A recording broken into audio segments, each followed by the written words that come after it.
پاک فوج میں اہم عہدوں پر تقرریاں اور تبادلے کر دیے گئے۔ پاکستان آرمی کے شعبہ ISPR کے مطابق لیفٹیننٹ جنرل ساحر شمساد مرزا کو چیف آف جنرل سٹاف مقرر کر دیا گیا ہے۔ میجر جنرل علی عامر اعوان اور میجر جنرل محمد سعید کو لیفٹیننٹ جنرل کے عہدوں پر ترقی دی گئی ہے۔ ترقی کے ساتھ ساتھ لیفٹیننٹ جنرل محمد سعید کو صدر نیشنل ڈیفنس یونیورسٹی، جبکہ لیفٹیننٹ جنرل علی عامر اعوان کو IG communication and information technology مقرر کر دیا گیا ہے۔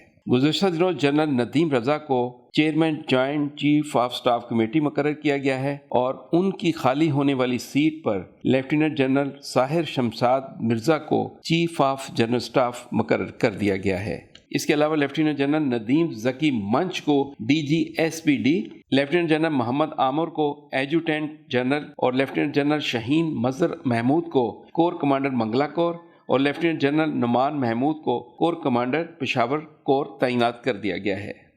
ہمارے چینل کو لائک کریں، شیئر کریں، سبسکرائب کریں تاکہ ہماری آنے والی نئی ویڈیو آپ تک پہنچ سکے۔